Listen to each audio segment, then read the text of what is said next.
Soy la naturaleza. Soy las montañas, los mares, el viento. Soy el aire que respiran, los colores que los emocionan. Puedo hacer que un insecto cargue 50 veces su peso, o que un molusco recorra la Tierra por más de 500 años, o que un árbol se comunique con otro a kilómetros. Soy el espíritu, la inteligencia detrás de la tecnología más compleja, jamás creada por nadie, la vida. Y ustedes hacen parte de ella. Juntos somos naturaleza. Inventé el cuerpo humano para que sanara por sí solo, para que se regenerara y volviera a su estado saludable. Por eso aplaudo lo que hacen día a día. Dedicar su vida con investigación y desarrollo a entender el cuerpo y curarlo, basado en su propia inteligencia. Aplaudo que, con eficacia comprobada, desarrollen medicamentos que busquen siempre el bienestar del organismo, sin obligarlo, sin intoxicarlo. Y que, a través de la innovación en sus procesos de fabricación, buscan hacer las cosas de manera ética, precisa y correcta. Esto es verdadera inteligencia colectiva. Una alianza entre ustedes y yo, pensada para darle opciones y productos, incluso a los que aún no la tienen. Juntos, desde hace más de 80 años, hemos evolucionado la medicina para hacerla más viable, segura y saludable para el mundo. Somos parte de lo que hace bien a cada ser vivo. Medicamentos inspirados en la naturaleza, la ciencia y la innovación. Soy la naturaleza. Sigan inspirándose en mí, que yo seguiré trabajando con ustedes. Somos el cuidado de la salud diseñado por la naturaleza. GEL, inteligencia natural.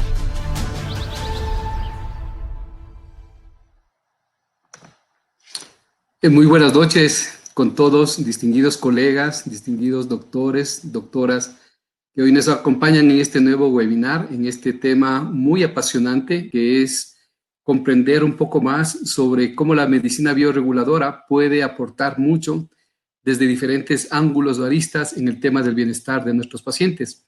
Reciban la más cordial bienvenida a nombre de Ruiz Oños Pharma, la compañía farmacéutica que representamos, a Laboratorios GEL de Alemania. Y el día de hoy tengo el agrado, en realidad, de compartir este escenario, este espacio académico con un especialista muy prestigioso que nos acompaña desde la ciudad de Colombia. Y el tema que vamos a compartir hoy día es hablar sobre herramientas terapéuticas y cómo podemos afrontar los retos el día de hoy. Hablar un poco de enfermedades emergentes, y para esto tengo acá a bien presentarles al doctor Jesús Miguel Triana. Aquí lo tenemos ya en pantalla. Doctor Triana, bienvenido, una buena noche. Doctor Wilfrido, buenas noches para todos. Muchas gracias, doctor. Sea usted bienvenido también. Estamos ya con un auditorio muy nutrido de colegas ecuatorianos, prestos a poder escuchar su charla y también intervenir. Por favor, este es un espacio en el cual está abierto las preguntas a través de chats. Pueden enviar su pregunta para que el doctor Triana pueda compartir sus experiencias clínicas, sus orientaciones terapéuticas. Bueno, voy a permitirme leer un rato, doctor, su currículum respecto a lo que tenemos registrado. El doctor Jesús Miguel Triana es un médico cirujano graduado en la Universidad Nacional de Colombia. Tiene una especialidad en otorrinolaringología, también en la Universidad Nacional de Colombia. Ha estudiado, entre otras disciplinas, tiene un diplomado en medicina integrativa y bases homeopáticas, con énfasis en homotoxicología en la Universidad del Bosque. Actualmente es miembro de la Asociación Colombiana de Otorrinolaringología, Cirugía de Cabeza y Cuello, Maxilofacial y Estética Facial. Y además de eso, también es miembro de la Sociedad Colombiana de Medicina Integrativa, Homeopatía y Homotoxicología. El agrado es también saber que concursó y fue finalista en el premio Requebe que otorga la compañía GEL de Alemania en el año 2018. Es tanto conferencista nacional como internacional en los foros académicos y actualmente ejerce como docente en un módulo de otorrinolaringología en el Diplomado de Medicina Integrativa y Bases Homeopáticas con énfasis en homotoxicología en la Universidad del Bosque. Bienvenido, doctor Triana, qué gusto. Entonces, Doctor Campaña, muchas gracias. Gracias por la invitación, un honor. Por favor, doctor, bienvenido y bienvenidos todos nuevamente. Miren, voy a compartir algo y es importante en el preámbulo de lo que vamos a tratar el día de hoy sobre las herramientas bioreguladoras que tenemos, ir mirando y refrescando un poco la parte de lo que significa el MALT, es decir, todo este tejido linfoide que nosotros tenemos que está asociado a las mucosas. ¿Y por qué? Obviamente esto es importante, porque tenemos que mirar toda una integridad de sistemas que se encuentran intercomunicados y quizás esta particularidad que tenemos de las mucosas que nos acompañan desde el tracto nasofaríngeo, bueno, y todo lo que compete a mucosas gastrointestinales, urogenitales, etcétera. Pero el complejo de la mucosa como tal es importante entenderlo. Y desde ese enfoque quiero hacerles un poco recuerdo de la parte, si me permiten, estoy mal con el recuadro, bueno, sobre la parte de lo que cumple la función del MALT. Entonces, para entender esto, tenemos que mirar, primero, que es una superficie muy amplia, muy extensa, la de mucosas del tracto gastrointestinal, prácticamente son más de 400 metros cuadrados, para tener una idea. Sin embargo, pese a su amplia extensión que tenemos, es muy vulnerable. Es decir, la permeabilidad que puede tener la mucosa la hace vulnerable, especialmente con agentes patógenos externos, ¿sí?, que pueden causar o predisponer a una enfermedad aguda como tal. Pero hay que acordarnos que también, así como es vulnerable, tiene una fortaleza importante. Contiene casi las 3/4 partes de linfocitos dentro de su tejido. La interacción desde el punto de vista anatómico que tenemos entre epitelio y tejido linfoide es una cualidad importante de este MALT. Es decir, cada vez nos vamos compenetrando un poquito en mirar la parte inmunológica para entender la funcionalidad de la mucosa como tal. Y nosotros lo entendemos desde el punto de vista estructural. Acordémonos que hay espacios de mucosa, como por ejemplo, gastrointestinal, en las cuales tenemos placas especializadas llamadas de Peyer, pero también tenemos en la parte superior tejido linfoide bien importante, que constituyen parte de los órganos secundarios, como son las amígdalas, las adenoides, que también acompañan dentro de esta estructura anatómica. Y el famoso círculo de Valdeyer, que es prácticamente lo que tenemos en la parte de respiración, del tracto respiratorio superior, perdón. Ok, ¿cómo lo miramos desde el punto de vista efector de lo que tenemos en el MALT? Primero, las células T activadas incluso pueden ser de memoria y predominan incluso sin infección. Entonces, esto es una particularidad que tenemos innata en la parte de la mucosa como tal, en la parte del tejido linfoide.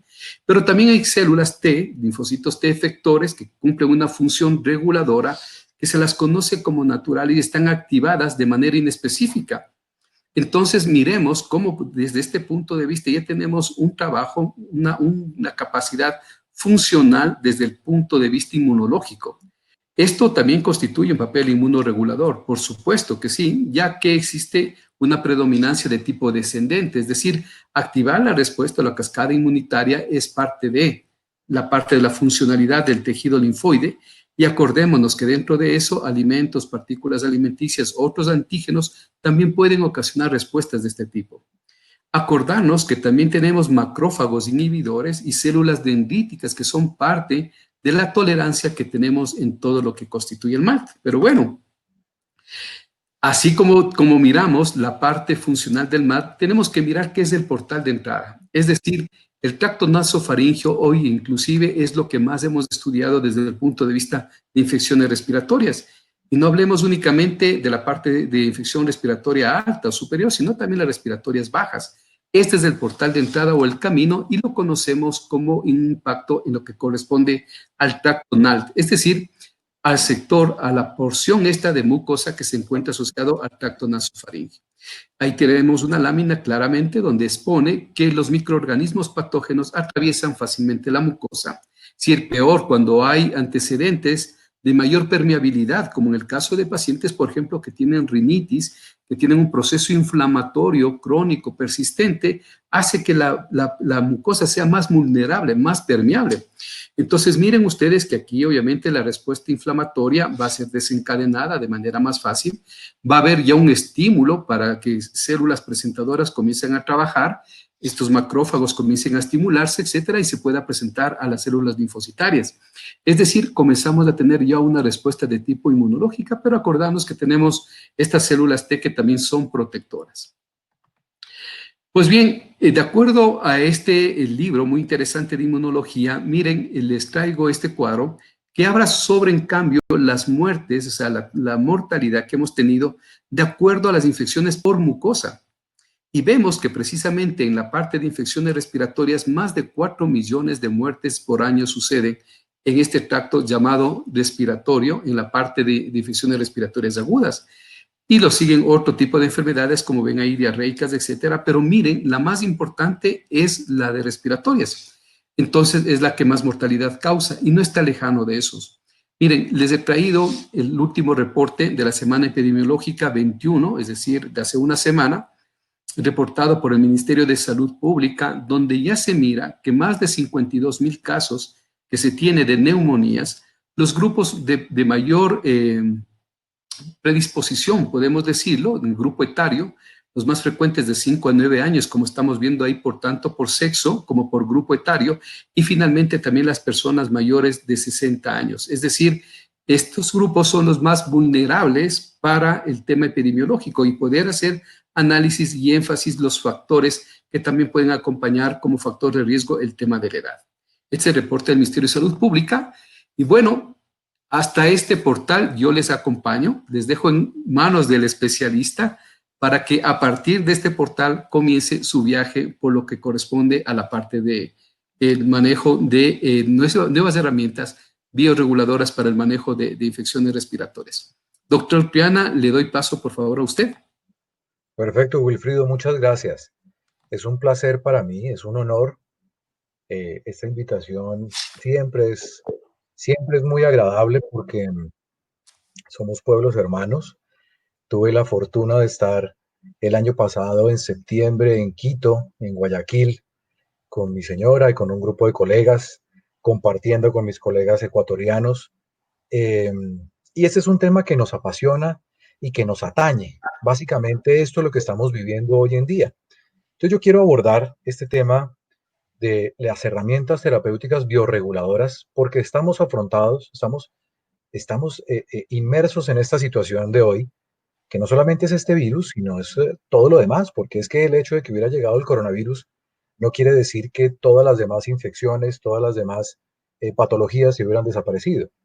Entonces, pues vamos a tratar de hacer un viaje interesante para darnos cuenta y dar herramientas que nos sirvan a todos para poder afrontar estos nuevos retos. Resulta que me encontré con esta frase de Gustave Flaubert. Gustave Flaubert fue el novelista francés que escribió Madame Bovary a finales del siglo XIX y decía que los viejos dioses habían muerto y los nuevos no habían llegado todavía. Hubo un momento en el que el hombre estuvo solo. De pronto, esta es la situación en la que podemos nosotros estar sintiendo que estamos, porque es que nuestra civilización occidental, tan llena de tecnología, tan llena de estas maravillas, como por ejemplo lo que estamos viviendo ahora en un auditorio tan grande, tan importante, a tantos miles de kilómetros y poder estar compartiendo en tiempo real, pues, y nos vemos todos confinados en nuestras casas por una partícula microscópica, pues no es sencillo. Esta foto es una foto en la isla de Britania, en Inglaterra, y este es un muro, es una construcción monumental. Resulta que el emperador Adriano, Publio Helio Adriano, era de la dinastía de Trajano, era sobrino de Trajano, ya no era de los emperadores Julio Claudinos como Julio César, como Claudio, como Nerón. Y resulta que llegó en el año 117 después de Cristo, en nuestra era, a ser un emperador. Resulta que venía precedido del imperio de Trajano. Trajano había conquistado muchas tierras, sobre todo hacia la parte de Armenia, de Mesopotamia, y venían todos los problemas que ya todos conocemos con los judíos que se rebelaban en Israel, en Palestina, en esas tierras del Oriente Medio. Había ataques de los bárbaros, había ataques de todos lados, y a este señor, nacido en Hispania, nacido en cerca de Sevilla actualmente, un hombre recio, eh, un soldado, él se dio cuenta de que a pesar de que todos los malos pronósticos habían caído sobre él y que estaban diciendo que no iba a poder ser un buen emperador, él lo que hizo fue darse cuenta de una cosa. Decir, yo no voy a aumentar los límites de mi imperio, no voy a seguir conquistando tierras, sino mi imperio tiene un límite. Y yo tengo que ser capaz de poder gobernar ese imperio. Y resulta que lo que hizo fue empezar a ir a las colonias, a Galia, a Germania, a Hispania, y viajó a Britania.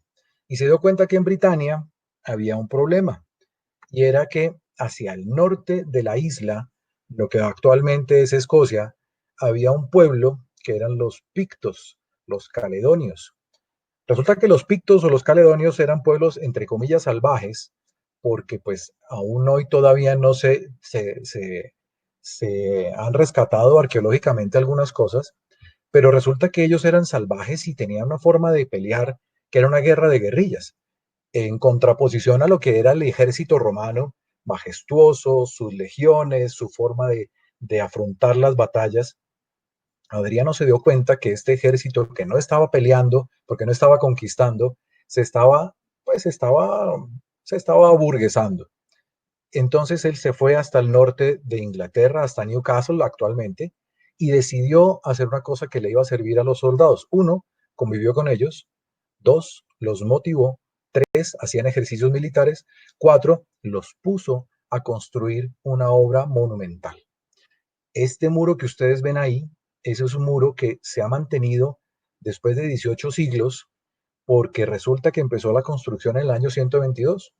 Y es un muro que tenía 3 metros de ancho por 5 metros de alto, tenía más o menos 80 fortines y unos 14 fuertes, en donde lo importante no era el muro, lo importante era que había un límite. Lo importante es que eran los pictos o los caledonios se daban cuenta que había una barrera. En la parte sur del muro, o sea, donde tenía el territorio romano, había toda la organización de las patrullas romanas. Se habían organizado de tal manera que cualquier ataque iba a ser repelido. Tanto fue el éxito durante este tiempo que el siguiente emperador, que fue Antonino, como ven ustedes en la diapositiva, en el año 142 decidió hacer un muro un poco más al norte y de menos extensión. El muro de Adriano mide 117 kilómetros. Es una barbaridad para semejante eh, construcción. El caso es que lo importante ahí no era el muro, lo importante es que era una señal para que eh, para que estos, aunque esta foto es una foto de la película que todos conocemos, de Corazón Valiente, porque no encontré fotos de los pictos, aquí más o menos hay algunas de las características que los caracterizaba, valga la redundancia, y era que se pintaban y se tatuaban para parecer más fieros, más feroces, perdón. Y entonces estos eran los que iban a atacar, pero entonces ellos sabían que no había mucha facilidad. De hecho, en todos estos años solamente hubo 3 ataques y los romanos lo pudieron contener, se organizaban. Y todo esto, ¿para qué? Porque resulta que es lo que nos está pasando actualmente. Nosotros tenemos límites. Nosotros podemos decir que tenemos una civilización muy, muy avanzada, pero este bichito que está aquí a mi izquierda en la pantalla nos está poniendo en jaque. Y nos está diciendo esto, que lo importante no es la barrera, como lo muestra aquí el tapabocas, sino lo importante es lo que tenemos dentro. Ya el doctor Wilfrido hablaba del MALT y del NALT y de la inmunidad. Esa es la real importancia de esto que vamos a hablar, porque resulta que ante la situación de pánico que podemos tener algunos, eh, tenemos que tener en cuenta que la rinitis, la sinusitis, la rinofaringitis, la rinosinusitis, ya sea de cualquier etiología, pero sobre todo esta nueva que aparece acá, esta emergente, que es esta infección viral que a todos nos está atemorizando, pues tenemos que tener una respuesta, porque este SARS-CoV-2 virus RNA eh, pues tenemos que darle algún tipo de manejo. No podemos esperar a que nos llegue el paciente en la unidad de cuidado intensivo y decidir si le ponemos dexametasona o si le ponemos hidroxicloroquina. La hidroxicloroquina ya no, entonces pongámosle alguna otra cosa para mantenerlo un poco con vida. Aquí tengo unos pequeños ejemplos de la patología que nosotros los otorrinos vemos todos los días. Eh, las septodesviaciones mecánicas, las septodesviaciones de nacimiento. De pronto, aquí en esta se puede ver un poco en la mitad un cornete hipertrófico pálido, un cuerpo extraño. También el doctor Wilfrido hablaba de las hipertrofias adenoideas y de las hipertrofias de las amígdalas. Todo eso nos afecta a nuestra vía aérea superior. Entonces, tenemos otros ejemplos que vemos con mucha frecuencia: las hipertrofias de Cornette, las desviaciones, las conchas bulosas, los pólipos, etcétera, etcétera, etcétera. Estas son imágenes de nasocinoscopia en donde vemos los ostium normales y el ostium con una descarga mucopurulenta. Y pues empezamos con la epidemiología de que lo que veníamos manejando antes de la aparición del COVID-19, que era la rinitis, la sinusitis crónica. Son números importantes porque en Estados Unidos la rinitis no alérgica afecta a casi 19 millones de personas. Estas son estadísticas pues de hace más o menos unos 8 años, pero es más o menos la incidencia. Es importante ver que en Europa también la incidencia es de 7.41 por cada 100.000. Entonces, en sinusitis crónica tenemos una incidencia parecida y alta, elevada, porque todos los pacientes, muchos pacientes, sobre todo cuando viene la época de invierno, vienen a consultar por descarga nasal, por congestión nasal, por hipertrofias, porque no pueden respirar, porque están con escurrimiento posterior, etc. La prevalencia a nivel global está entre el 10 y el 30%, y este es un artículo que me parece importante, hecho en Polonia, porque esto, la rinitis alérgica, la rinitis crónica, la sinusitis cuesta bastante. Entonces, aquí tenemos algunas cifras de rinitis alérgica, como nosotros en nuestro país, en Colombia, tenemos 22.6%, en Ecuador estamos entre el 20 y el 30%, en Brasil 47%, en Chile 48%, en Australia más o menos parecido, pero vemos que todos más o menos se mantienen. Y tenemos las etiologías que ya todos ustedes conocen, cómo puede ser alérgica y no alérgica. De las alérgicas, pues las estacionales, las perennes, los mohos, los ácaros, etcétera. Y las no alérgicas tenemos las infecciones por virus, bacterias, hongos, los irritantes, que son tan importantes en nuestra actualidad, eh, hormonas, comidas, etcétera. Aquí hago una pausa, porque no es solamente las comidas especiadas, sino algunos tipos de comida los que pueden producir alergias por esa similitud de mucosas del esmalte. Los tipos de rinitis, aquí hay una diapositiva en donde ustedes no las voy a leer todas, pero hay cualquier cantidad de rinitis. La sinusitis, la tasa de prevalencia está entre el 6 y el 15%, y la infección respiratoria aguda es la tercera causa de consulta primaria. Ahorita el doctor Wilfrido mostraba unas cifras importantísimas de cómo es de importante la incidencia de neumonía, de rinitis, infecciones respiratorias altas y bajas, y cómo lo que nos está afectando ahora con el COVID-19 es el paso de este virus por el tracto respiratorio alto, llegando a los alvéolos y generando estas neumonías tan serias y tan preocupantes. Casi que 20 millones de personas en Estados Unidos sufren de sinusitis. Sin embargo, la mayoría son rinosinusitis virales. Esto es una revisión de la posición europea sobre rinosinusitis y pólipos nasales del 2012, y esta es la nueva del 2020, donde rectifica lo mismo. O sea, reafirma que la proporción de rinosinusitis bacteriana es más pequeña y la mayoría son virales. Dentro de esas virales, pues están los rinovirus, la influenza, parainfluenza, adenovirus, el sincitial respiratorio, el enterovirus, y ahora el coronavirus. Y tenemos las bacterias que ya todos conocemos: estafilococos, hemófilos, el estreptococo, la moraxela. Es importante acá hacer esta claridad. Tenemos factores predisponentes, que de eso voy a hablar un poco más adelante, y en el medio ambiente tenemos los xenobióticos, todos los talatos, todos los pesticidas, todos los plásticos, todos los conservantes se van acumulando y van intoxicando, nos van llenando de estas sustancias que no nos sirven, que nos generan un problema a nivel inmunitario. Como la alergia también, de la que hablábamos hace un instante, produce un aumento de las moléculas de adhesión tipo 1 y aumento de los Toll-like receptors 9, de modo que esto puede aumentar la probabilidad de que se sobreinfecte y que se complique. Aquí hablamos de cigarrillo y de reflujo. El cigarrillo tiene una particularidad, es que a pesar de todo, aparte de todo el daño que genera, tiene un aumento de las metaloproteinasas que no van a permitir la resolución de la enfermedad, de la resolución de la inflamación. Y el reflujo, pues también lo conocemos, y algún profesor mío decía que afortunadamente existía la base del cráneo, porque si no también tendríamos meningitis por reflujo, porque es tan importante la incidencia de esta patología que nosotros los otorrinos vemos todos los días: pacientes con sintomatología faríngea y laríngea que piensan que es infecciosa y básicamente es un problema químico, es un problema de reflujo. Y como también en este momento, en nuestra época, vemos como cualquier cambio en la microbiota, no solamente intestinal, sino en la nasofaringea, puede favorecer las infecciones respiratorias y la sinusitis.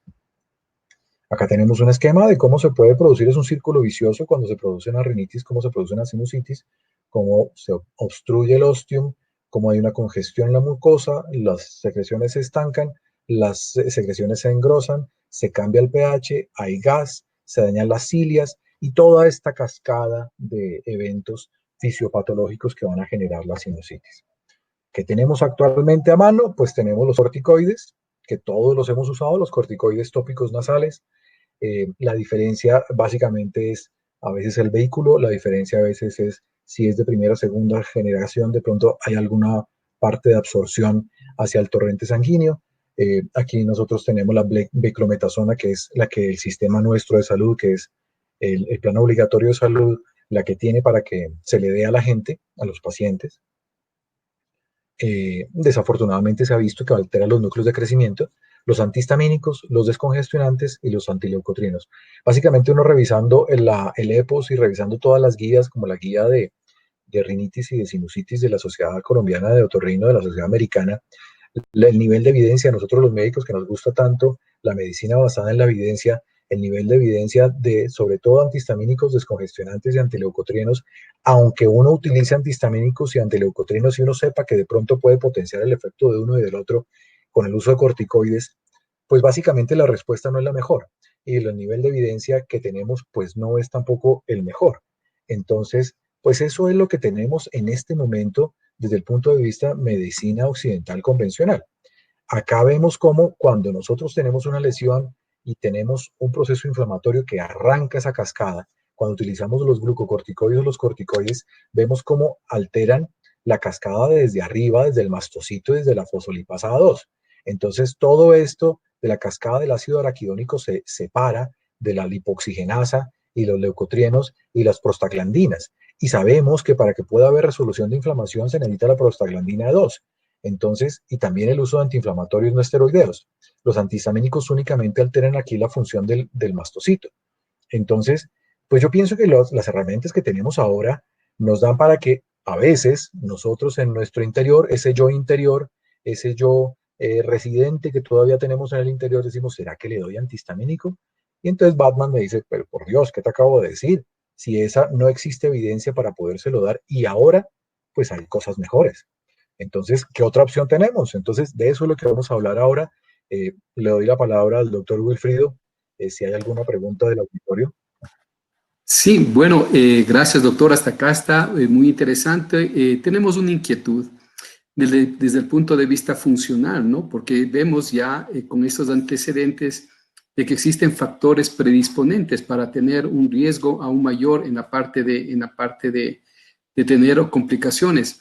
En su opinión, doctor, el tema de mantener de alguna manera la integridad del círculo de Valdeyer, como es el tema de la amigelectomía, o adenectomía, ¿en qué casos usted específicamente recomienda ahora o hasta qué punto lo podemos mantener, digamos, estos tejidos linfoideos para salud del paciente? Pues, doctor Wilfrido, mire, yo lo que estoy haciendo ahora, después de que, como he dicho ya en varios escenarios, me he pasado a este lado del espectro, estoy a este lado de la fuerza, haciendo alusión a la guerra de las galaxias. Yo estoy viendo la situación de una manera un poco diferente. En la academia, en la universidad, nos enseñaban que había 4 o 5 indicaciones muy precisas para hacer amigdalectomía o hacer adenoamigdalectomía. Pero de esas 4 o 5, yo pienso que una importantísima es cuando existe asimetría y hay sospecha de malignidad, toca sacar la amígdala, toca sacar el tejido adenoideo para mandarlo a patología y descartar que no haya un linfoma, que no haya algún CA.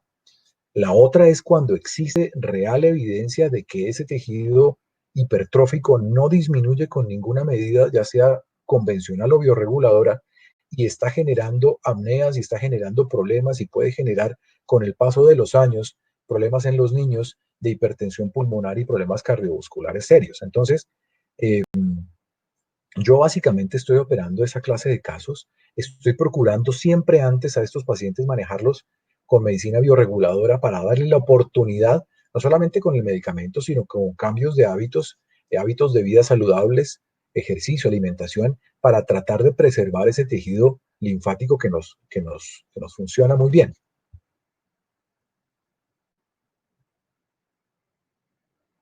Estaba el micrófono apagado. Perfecto, doctor. Muchísimas gracias. Bueno, me imagino que en el transcurso, le pido hasta tanto al auditorio que esté pendiente, va a haber respuestas terapéuticas de lo que este momento el doctor Triana nos está compartiendo, que existen terapias bioreguladoras. Por favor, entonces avancemos con la conferencia. Estoy seguro que en lo posterior se va a topar ya este tema desde el punto de vista terapéutico. Bueno, hay una pregunta de una doctora, pero bueno, nos vamos a anticipar a la charla, por eso quiero que mejor avancemos, pero dejemos de una vez sentado y dice, puede ayudar a Euforium a prevenir virus por vía respiratoria. Entonces, doctor, yo creo que avanzando y les vamos completando estas preguntas del auditorio. Estas son las únicas que tenemos. Muchísimas gracias. Perfecto. El contestar esa pregunta es como decían los muchachos ahora con las películas de los Avengers. No quiero hacer un spoiler de la presentación, entonces lo contestamos en la medida que vamos hablando de esta Perfecto, patología. doctor. Listo, muy Avanzamos. bien.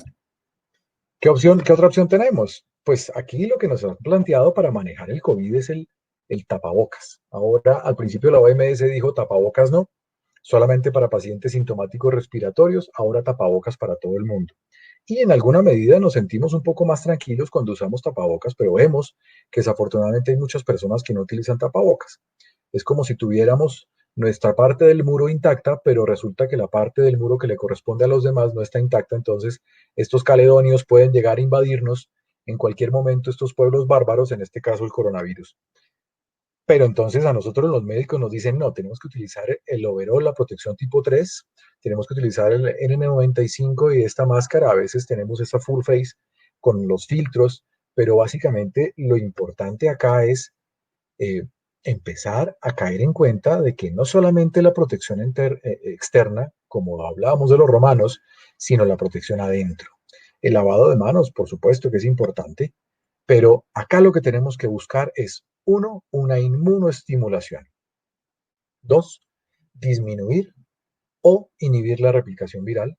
Tres, mejorar la mucosa respiratoria nasal, la mucosa respiratoria en general, y modular la respuesta inflamatoria.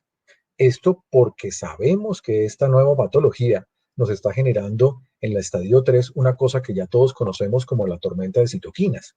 Entonces tenemos que tener herramientas para poder modular esto. Entonces tenemos que mirar, aquí esta es una zona industrial en Bogotá, donde la contaminación de la que ya yo hablaba cuando hablaba del medio ambiente, aquí está el eje ambiental de la Avenida Jiménez, aquí en Bogotá, como este bus nuestro Transmilenio contamina los mohos y esta mujer con su bebé y está fumando. Como todo esto hay que tenerlo en cuenta. Y aquí quiero hacer una parte importante, porque resulta que para nosotros poder tener un adecuado nivel de inmunidad, una adecuada inmunidad, un adecuado estado inflamatorio, tenemos que tener en cuenta lo que estamos comiendo. No solamente lo que estamos haciendo en esta cuarentena, no solamente lo que estamos haciendo en este confinamiento, pensando en nuestra salud emocional también, sino lo que estamos comiendo. Porque es que es muy frecuente encontrar, acá en Colombia existe este yogur saborizado que es el alpinito, tenemos las tortas, los ponqués, el pan, las gaseosas, estas galletas famosas, y cómo cuando existe un alto consumo de carbohidratos refinados genera aumento de la alergia, genera un problema que es el aumento de la posibilidad de un intestino permeable. Tenemos cómo es evidente en este artículo que la inflamación sostenida y aguda y la disfunción metabólica se puede ver inducida por el consumo de carbohidratos refinados. Otro de los alimentos que comúnmente consumimos es la leche de vaca. Aquí hay ciertas dificultades porque hay grupos de colegas que defienden el consumo de la leche por aquello del calcio, otros que dicen que no es necesario, que solamente es, eh, es algo cultural. Yo soy de los que piensa, con todo respeto, con muchos colegas, que la leche de vaca produce mucha inflamación, más cuando nosotros no tomamos la leche directamente ordeñada de la vaca, sino que nos llega envasada en cajitas Tetra Pak, que esas leches ultrapasteurizadas que la elevan a altísimas temperaturas, las desnaturalizan y las vuelven a enfriar, básicamente termina siendo agua con químicos. Yo pienso que eso produce también un aumento de las uniones, del distanciamiento entre los enterocitos y produce un aumento de la permeabilidad intestinal que genera una inflamación sostenida a nivel de las placas de Peyer. En alguna oportunidad yo le decía a algún paciente, es como cuando uno lo invitan a un concierto de un artista muy famoso en el Estadio Nacional y resulta que existen todos los controles para poder entrar, la boleta, que uno no puede entrar bebidas alcohólicas, etcétera, etcétera. Y uno entra cuando está preparado para entrar. Pongamos el mismo escenario, el mismo artista, el mismo estadio, pero sin ningún tipo de control. Terminan entrando armas, terminan entrando alcohol, terminan entrando droga y se termina volviendo eso un problema, un caos, una anarquía. Eso es básicamente lo que ocurre en nuestro intestino, en nuestra mucosa y nuestro tejido linfático asociado a las mucosas cuando permitimos que estas clases de sustancias como los azúcares refinados, como la leche, eh, se invadan nuestro intestino.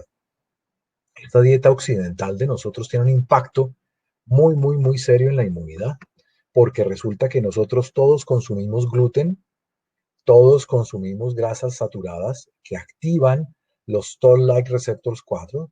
Estos activan las interleuquinas proinflamatorias, que son la 1, la 6 y el factor de necrosis tumoral alfa. Aparte de eso, el consumo elevado de sal puede inducir la producción de interleuquina 17 y todo esto produce una inflamación en el intestino, lo que a su vez va a generar una permeabilidad intestinal y una liberación de lipopolisacáridos sistémicos. Esto genera una regulación hacia abajo de la respuesta inmune y puede generar susceptibilidad para infecciones y para cáncer.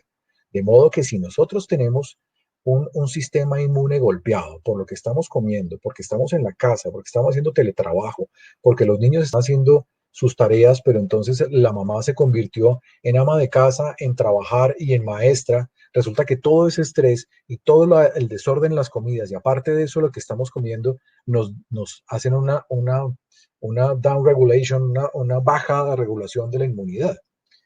Y aparte de eso, estas otras cosas también producen una alteración importantísima en la flora bacteriana normal, que es nuestro sparring, que es el que entrena el sistema inmune.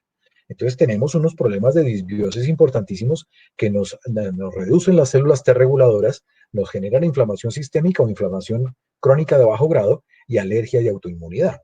Entonces, este es un terreno propicio para que llegue cualquier virus, o bueno, en este caso, don virus, don coronavirus, y nos haga estragos en nuestra humanidad.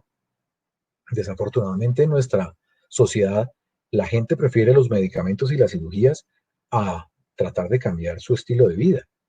Decía Hipócrates que antes de tratar a una persona, pregúntale si está dispuesta a cambiar, a dejar las cosas que lo enfermaron, porque si no está dispuesta, pues no lo trates. Vemos cómo esta comida chatarra nos inunda las hamburguesas, perros calientes, gaseosas y, y todo esto desafortunadamente en detrimento de la alimentación que debe ser. Pero resulta que nosotros necesitamos a estos legionarios bien formados, necesitamos mejorar nuestra inmunidad y ahí es donde aparece Euphorbium y ahí es donde le podemos empezar a contestar a nuestro auditorio.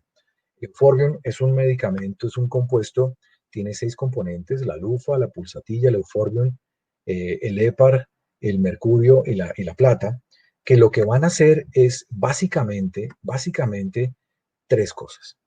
1, una inmunomodulación, 2, una acción antimicrobiana y 3, una reparación de nuestra mucosa.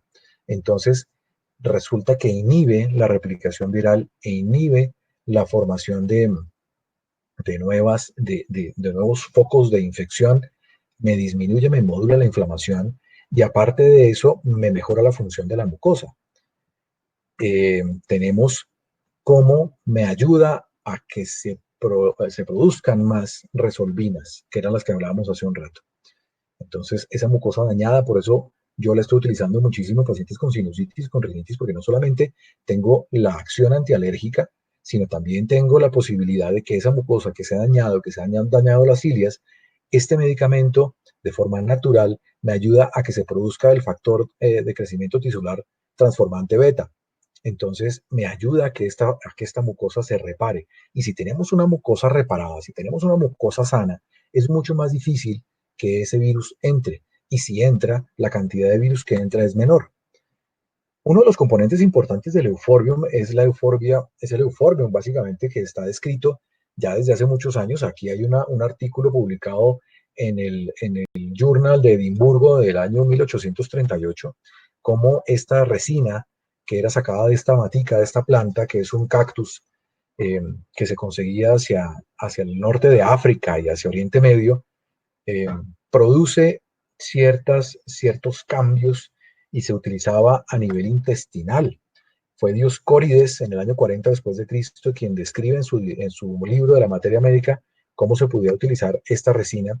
Y ahora hay artículos, publicado en el año 97, cómo esta resiniferatoxina es un análogo de la capsaicina y cómo puede generar mejora por desensibilización de las terminaciones nerviosas. Entonces puede mejorar no solamente el dolor como lo hace la capsaicina, sino mejora y modula la respuesta TH1. Entonces me disminuye la producción de interleuquina 12, interleuquina 1 beta, factor de necrosis tumoral alfa e interferón, en este caso el gamma. Entonces, aparte de eso, tiene una acción de vasoconstricción. Entonces, cuando tenemos pacientes con mucha descarga nasal, podemos utilizar el euforbium y nos va a disminuir sin necesidad de estar utilizando medicamentos como la oximetazolina. Tenemos que la lufa, que es otro de los componentes que tiene este medicamento que es sacado de esta mata brasileña, tiene actividad, en este caso in vitro, pero también lo sabemos por la medicina basada en la experiencia, que tiene actividad antimicrobiana. Entonces puede tener actividad antiviral y antibacteriana. Tenemos aquí este artículo también que nos habla de cómo este medicamento tiene ya probada su efectividad contra bacterias y virus. Y este es el artículo que yo les estaba comentando. Este euforbium fue utilizado comparado con un análogo de la oximetazolina que se consigue en nuestro país. En este caso utilizaron la silometazolina y genera un efecto de vasoconstricción sin el efecto de rebote de estas oximetazolinas. Aquí tenemos los componentes del euforbium, la pulsatilla, como el Hepar sulfuris ayuda para las supuraciones y las secreciones. Por eso este medicamento también es útil para las descargas de oído medio. Entonces yo también lo estoy utilizando en los pacientes que tienen otitis media con efusión, otitis media aguda, porque resulta que me disminuye la posibilidad de producción de moco en ese oído medio. Aparte de eso, tenemos la plata que puede ayudar con esa parte de cefalea asociada a la sinusitis y a la rinitis. Entonces, tenemos aquí un medicamento, un producto que nos va a ayudar a mejorar la mucosa inmunomodular. Entonces, tenemos su actividad antimicrobiana, utilidad fabulosa en sinusitis, rinitis vasomotora, medicamentosa. Es un antiinflamatorio porque inmunomodula las citoquinas y produce disminución sobre todo en interleuquina 1 beta, que es la principal, junto con la interleuquina 6. Aquí en este caso el factor de necrosis tumoral alfa también en esos estudios publicados. Wilfrido hablaba hace un rato del MALT. Resulta que nosotros cuando tenemos en nuestro sistema inmune bien, él tiene que responder no solamente a los inductores exógenos, sino también endógenos. Los exógenos pueden ser microbianos o no microbianos. De los microbianos ya hemos hablado y producen los PAMs, que son los patrones moleculares asociados a patógenos, y de los endógenos tenemos que cuidarnos de los DAMs, que son los patrones moleculares asociados al daño o al peligro, que son los alergenos, los irritantes, los componentes tóxicos, todos esos xenobióticos que estamos consumiendo. Y por otro lado, los endógenos es lo que nosotros ya tenemos adentro, lo que nosotros estamos produciendo. No solamente los derivados celulares por necrosis celular, los derivados de tejidos, los derivados del plasma y sobre todo los últimos, los derivados de la matriz extracelular. La matriz extracelular, desafortunadamente en nuestras escuelas de medicina, es un tejido que yo me acuerdo que en la histología que yo estudié eran 2 hojitas que hablaba del tejido de la matriz extracelular, que era el espacio entre las células, punto. Era más importante la célula. Eso va según la teoría de Virchow. Pero resulta que es muy importante el entorno, es muy importante la matriz extracelular, porque es en la matriz donde se está generando todos estos intercambios, donde estás generando todas estas migraciones celulares, donde estás generando todos estos eventos que estamos viendo ahora con la neumonía tan grave que produce el coronavirus. De hecho, cuando este alvéolo se ve inmerso en esta cascada tormenta de citoquinas y empieza a producir exageradas citoquinas, hay migración de células monocitarias polimorfonucleares e invaden ese espacio entre el alvéolo y el capilar. Entonces, lo que está produciendo es una hiperreacción, es una hipersecreción y está generando una fibrosis. Entonces, los pacientes están muriendo ahogados porque ya el alvéolo no es funcional. Ahí está la matrix. Y resulta que en los órganos efectores, en los sistemas efectores, están las mucosas y el MALT. Entonces, como se mencionaba antes, el tejido linfático asociado a las mucosas no es solamente las placas de Peyer's y las amígdalas. En todo el tracto respiratorio y gastrointestinal, desde la boca hasta el ano, está perfectamente cubierto porque está pensado milagrosamente, mágicamente y providencialmente por nuestro Señor, está pensado y por la ciencia, que Él ha descubierto, para que sea un mecanismo de defensa contra lo que entra, no solamente la piel, los ojos, lo que está por fuera, sino también nuestro sistema de mucosas. Entonces, y si esa mucosa está dañada, si esa mucosa no está bien, hay un intestino permeable o hay un proceso alérgico de base, una rinitis, una sinusitis, es mucho más fácil que este virus ingrese. Entonces, por eso es importante que exista algo que nos ayude a que la inflamación se resuelva. El corticoide lo que hace es pausar inflamación, no resuelve la inflamación. Porque si ustedes se acuerdan, hace un rato hablamos de que se disminuye y se inhibe la producción de prostaglandina D2. Y resulta que aquí, en la inflamación aguda, tiene que producirse prostaglandina D2, prostaglandina D2 y leucotrino B4 para que exista la resolución, para que se produzcan las resolvinas, las lipoxinas y las protectinas, para que entonces no se genere una inflamación crónica de bajo grado y no se resuelva la inflamación. Queda como cuando uno se mete al computador y trata de abrir algún programa y se queda pensando, ni lo abre ni no lo abre. Entonces uno no sabe qué pasó y se genera en la inflamación crónica el proceso de fibrosis, que es lo que no queremos, porque entonces es un tejido que ya no es funcional. Aquí tenemos que tener en cuenta que tenemos que tener un equilibrio entre TH1 y TH2, la respuesta innata y adaptativa, que tiene que haber un equilibrio entre estas dos respuestas y que tiene que estar mediado por el interferón gamma, tiene que estar mediado por las células T reguladoras, tiene que haber un equilibrio casi parecido a la imagen de arriba entre la interleuquina 12 y la interleuquina 4, es decir, que haya una imagen parecida al yin y al yang, hay que combinarlos de tal manera que se pueda tener una respuesta inflamatoria efectiva, pero sana. Aquí, desafortunadamente, como les he dicho, todas estas enfermedades preexistentes que tenemos en nuestros pacientes, artrosis, cáncer, mala cicatrización de heridas, cardiopatía hipertensiva, obesidad, las hepatopatías, la diabetes, el asma, tienen una regulación alterada de la señalización en la matriz extracelular. Es decir, tienen un problema de una inflamación crónica de bajo grado que no se ha resuelto. Entonces, la inflamación crónica de bajo grado hace que el microambiente esté dañado y entonces resulta que ese es un punto de quiebre para saber entre la salud y la enfermedad. Y es aquí donde aparece nuestro siguiente legionario. Este es casi que junto con el Euphorbium. A mí me gusta utilizar el símil de las películas de superhéroes que a mi hijo le encantan y a mí también, valga la pena decirlo, como los Vengadores no es Iron Man o es el Capitán América o es Hulk o es Thor solo, no son todos trabajando en equipo. Y si no hubieran estado trabajando todos en equipo, no hubieran ganado la última película. Y aquí aparece el Traumel es el inmunomodulador, el modulador de inflamación por excelencia. Tiene 14 componentes preciosos que lo que hacen es proliferar resolvinas, regular, sube alguna cosa, baja la otra, porque actúa en distintos niveles, no es un solo punto donde está actuando.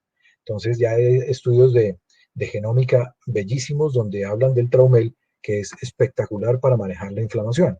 Entonces, para esos estados previos a tener el coronavirus, y pensaría yo que también en estados ya donde está el estadio 2 o incluso estadio 3 de la enfermedad, se necesita un modulador de inflamación que nos ayude a modular esa respuesta y a evitar la tan temida tormenta de citoquinas.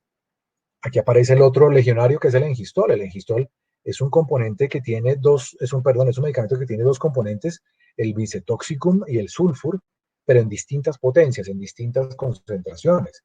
Y este es espectacular porque produce una inmunoestimulación aumentando la producción de interferón.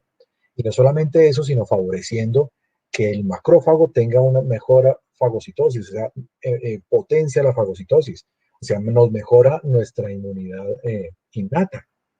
Entonces, es como el inmunomodulador, el inmunoestimulante por excelencia. Entonces, se ha visto también que disminuye la replicación viral, como acá curiosamente aparece un virus parecido al coronavirus y cómo nos ayuda en la inflamación aguda a evitar complicaciones como la sinusitis, la otitis media, y en este caso yo pienso que disminuye la replicación viral que ya está descrito y ya se ha visto en casos como en estos que muestro aquí en esta diapositiva, en donde en virus como la influenza A, la parainfluenza, el virus sincitial respiratorio, el adenovirus, el herpes virus, cómo disminuye la replicación viral en estos virus. Y resulta que estos virus también algunos de ellos son virus RNA, de modo que el coronavirus, que también es un virus RNA, tiene la posibilidad de ser disminuido la replicación con este medicamento. Yo en ningún momento estoy diciendo que el tratamiento para manejar el COVID-19 es esto que yo estoy proponiendo, sino que son medicamentos que nos están ayudando, que nos pueden ayudar a afrontar, y sobre todo una cosa fundamental acá, que es la prevención. Entonces, antes de que nos llegue esto, incluso también se puede empezar a manejar cuando haya síntomas, pero antes de que nos empiece esta enfermedad, a nosotros y a los pacientes, podemos empezar a prevenir y a mejorar ciertas cosas en nuestra inmunidad, en nuestro estilo de vida, para prevenir muchas cosas. Aquí tenemos artículos en donde el engistol y el gripgel, que también se consigue en el Ecuador, tienen actividad antiviral y tienen actividad de aumentar la producción de interferones y mejorar la función de los linfocitos. Entonces, en últimas, lo que tenemos es esta situación de asedio en donde nos está atacando este enemigo, que es una guerra de guerrilla, es una cosa que no sabemos si porque toqué yo este vaso, que porque yo toqué en el transporte o en el mercado o en donde sea tengo la posibilidad de contaminarme, sino que si yo tengo la tranquilidad de tener una inmunidad fortalecida, si yo tengo una mucosa sana, si yo tengo una respuesta inmune modulada, puedo hacerle frente a esto, no solamente a este SARS-CoV-2, sino a cualquier otra enfermedad de tipo respiratorio que nos pueda estar afectando. Para resumen, en inmunoestimulación tenemos el engistol y el euforbium. Para disminuir o nivelar las replicaciones sale el engistol y el gripgel. Para mejorar la mucosa respiratoria está el euforbium por excelencia, y para modular la respuesta inflamatoria pues está el Traumel. Aquí tenemos, y aquí aparecen dos medicamentos de los cuales no he hablado hasta el momento, pero que me parece importante porque es que dentro de los síntomas, cuando ya el paciente tiene esta infección respiratoria, llámese COVID-19 o llámese cualquier otra, podemos tener tos o tos pleurítica, tos dolorosa, tos seca, que nos puede ayudar el tartefedrel, que viene en gotas, que es un multipreparado también, o el bronchalis gel, que es más para pacientes que han tenido antecedente de enfermedad pulmonar obstructiva crónica, o que tienen antecedente de fumador, o antecedente de haber tenido episodios de bronquitis en algún momento de la vida. Tenemos herramientas para poder manejar esto, tenemos cómo hacerle frente para poder finalmente salir airosos de esta situación y poder volver a salir. Ojalá poder volver a este punto, ojalá poder volver a visitarlos, ojalá poder volver a ir a la playa, a salir con amigos, a todo esto. Yo les doy las gracias por la invitación y pues quedo atento a sus preguntas o sus inquietudes en los que yo les puedo ayudar con mucho gusto. Doctor Triana, qué excelente conferencia. La verdad que ha sido muy, muy educativa, muy ilustrativa, especialmente para quienes inician también en la parte de medicamentos bioreguladores, para mirar las oportunidades que se tiene de un manejo más integrativo, y esto en realidad facilita muchísimo de voz de un experto, de un especialista, poder escuchar cómo la medicina bioreguladora ha cambiado inclusive la salud de sus pacientes. Tengo dos preguntas para poder colaborar con dos colegas y dicen, bueno, yo sé que estuvo dentro de la charla, doctor, pero me dicen, ¿cómo puedo complementar a más de Gistol y Euphorbium, el tema de trabajar con un proceso inflamatorio de mucosas en sus pacientes? Desde el área del otorrino, por favor, doctor. Pues mire, yo lo que estoy mandándole a mis pacientes, aparte de utilizar el Engistol, el Euphorbium, la adecuada alimentación, hay que prestarle atención al tema de la vitamina D, que es importantísimo y más ahora que estamos en confinamiento, que estamos en cuarentena, porque es una enfermedad crónica aquí en nuestro medio, en la disminución, la hipovitaminosis D. Entonces, si tenemos una disminución en la vitamina D, que se lo podemos pedir a los pacientes, 1,25 de hidroxivitamina calciferol, podemos pedirle este marcador en laboratorio que nos puede decir exactamente cómo está el nivel, podemos suplementarle eh, la vitamina D. Otra vitamina que tenemos que tener en cuenta también, la vitamina B, de la cual se ha hablado también muchísimo. Eh, yo le estoy dando a mis pacientes vitamina C, porque sabemos que nosotros como seres humanos no producimos ácido ascórbico y que la necesitamos porque el ácido ascórbico básicamente alimenta a las células de defensa. De hecho, cuando hay pacientes en sepsis, ellas son las que se tragan, los neutrófilos son las que se tragan ávidamente la vitamina C.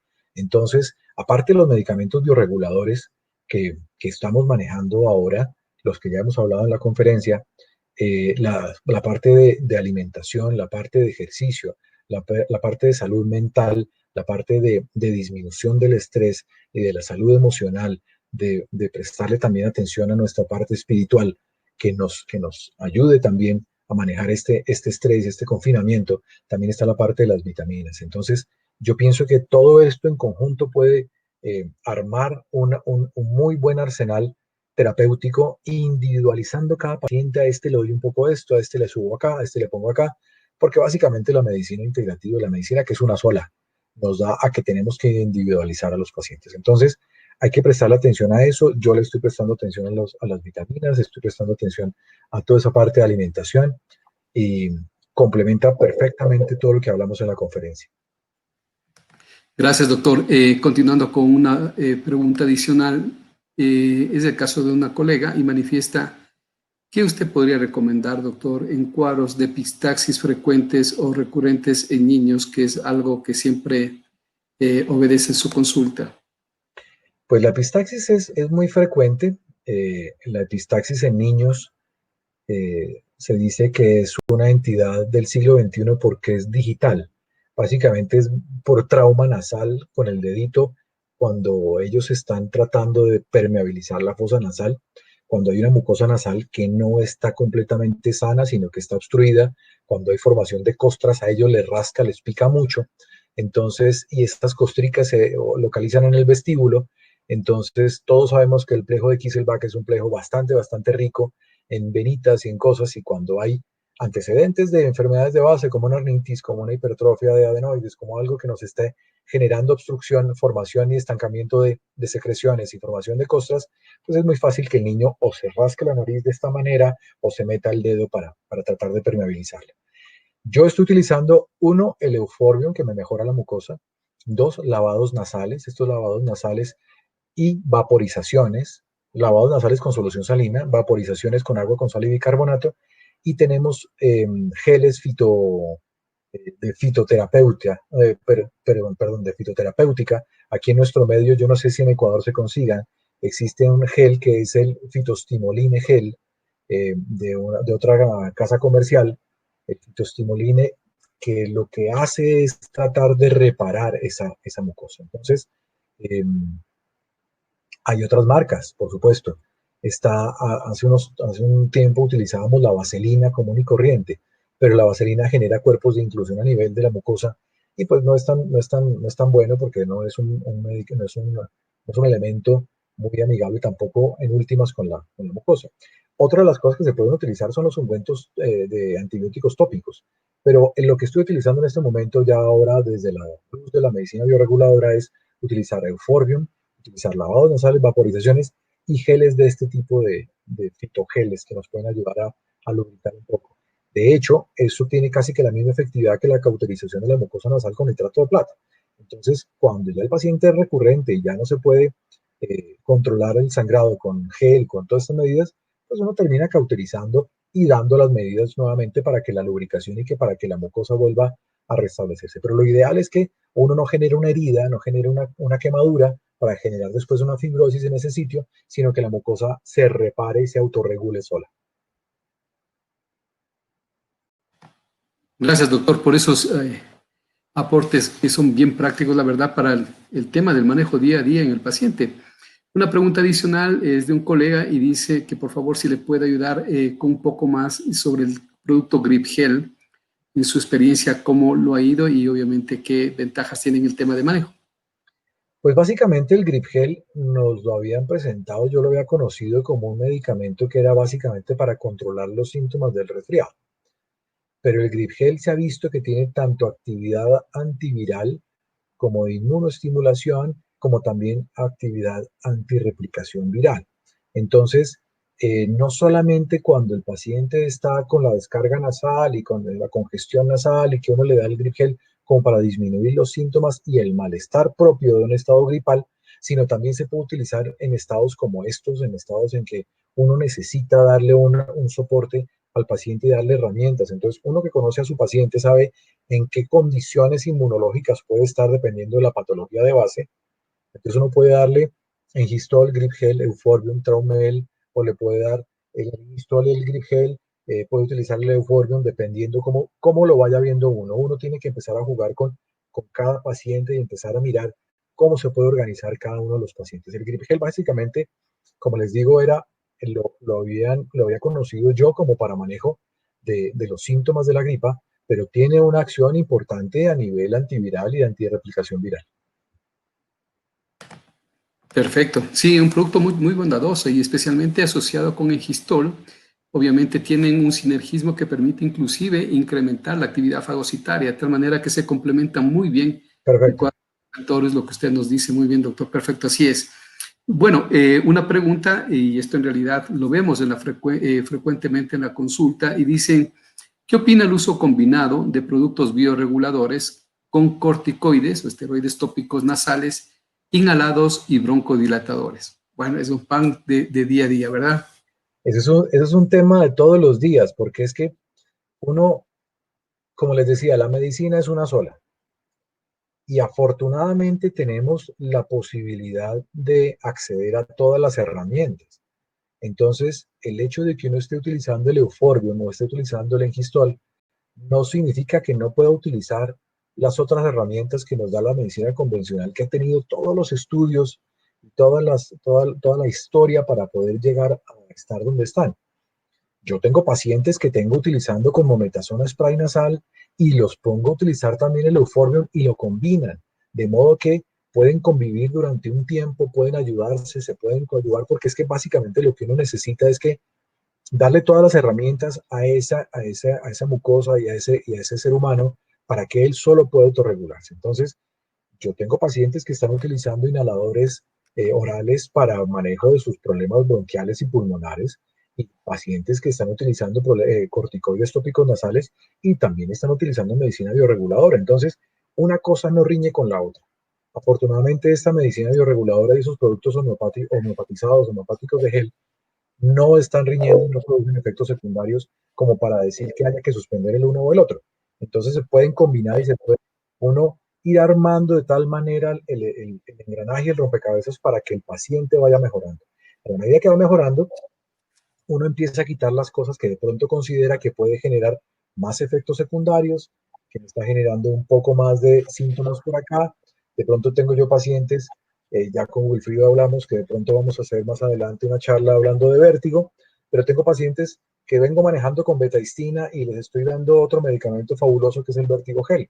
Empiezan a utilizarlo al tiempo, pero el paciente empieza a sentir molestias gastrointestinales, entonces le suspendo la betahistina y entonces continúan solamente con el vértigo gel que no tiene efectos secundarios. Entonces, yo pienso que se pueden empezar a combinar y uno como médico tiene que empezar a mirar a ver cómo lo puede organizar de tal manera que sea lo mejor para cada paciente. Muchas gracias, doctor. Y aquí hay un aporte interesante de una colega y dicen, bueno, dentro de los protocolos también recordar a mucosa compositum, que es un medicamento bioregulador. Acá lo tenemos en ampolla. Y la verdad, doctor, desde el punto de vista bioregulador es muy... No, es fabuloso. porque es que la mucosa compositum tiene todas las mucosas del tracto gastrointestinal y respiratorio. Entonces, le estamos dando al paciente una herramienta adicional para regenerar su mucosa. Entonces, si vamos a hablar de medicamentos como la mucosa compositum, el coenzima, el unichinol, hay una infinidad de productos que nos pueden ayudar a regular, a detoxificar y a organizar mucho mejor a nuestro paciente. Bueno, sí, la mucosa compositum es fabulosa, se puede utilizar endovenosa, intramuscular, se puede utilizar intranasal, se puede utilizar de muchas maneras. Muchas gracias, doctor. Bueno, la verdad, queremos agradecer por su presencia, su clara exposición, el aporte que nos ha brindado hoy de su experiencia. Y la verdad que fue muy interesante mirar muchas coincidencias en el tema de preguntas, inclusive o de aportes de colegas en el chat. Y esto se hace muy enriquecedor, o sea, aprendemos todos los días algo muy, muy novedoso, muy interesante. Y estimados colegas, esperamos también que el aporte del doctor Triana en realidad lo pongan en práctica y puedan mirar y dimensionar que lo que decía, justamente integrar las terapias al conocimiento convencional que tenemos, la verdad tendrán muchas ventajas terapéuticas que ofrecer a sus pacientes. Doctor Triana, le dejo a usted para dar paso al... El mensaje final. Sí. Como hablamos en Quito en septiembre del año pasado, el mensaje final es no tener miedo de utilizar estos medicamentos que son tan bondadosos, que no generan efectos secundarios, no tener miedo de arriesgarse a empezar a formular, a darle la posibilidad a los pacientes de tener herramientas que son efectivas, que son buenas y que en estos momentos de crisis nos ayudan tanto. Entonces, Wilfrido, doctores, muchísimas gracias por la invitación. Yo honrado de poder estar acá con ustedes y hasta una próxima oportunidad. Muchas gracias, doctor Triana. Una buena noche. Y para Dios los bendiga. Muchas gracias, doctor. Esta conferencia, por si acaso, va a ser retransmitida nuevamente. Van a enviarle nuevamente el link para que, si algún médico no pudo acompañarnos el día de hoy, comenten con sus colegas, compartan este video. Los medicamentos están en las principales cadenas del país, ¿sí? Los tenemos en las cadenas más grandes, los medicamentos tratados el día de hoy. Y si hay medicamentos de especialidad, como ampollas que acaban de escuchar, mucosa compositum, etcétera, los tenemos en nuestras propias farmacias, tanto en Quito como en Guayaquil. Nos pueden visitar en nuestra página web de Ruiz Pharma y bueno, estamos atentos para servirles. Buenas noches y muchísimas gracias por esta linda velada académica. Doctor, hasta una próxima. Muchas gracias. Es un mes, ¿no? Estamos muy cerca a volvernos a encontrar en su webinar y les esperamos. Ustedes también quedan cordialmente invitadas a la conferencia del doctor Triana, específicamente tratar de una entidad no zoológica importante que es el manejo del vértigo con el enfoque bioregulador. Buenas noches y cordialmente invitados desde ya. Muchísimas gracias a todos ustedes. Una buena noche. Gracias.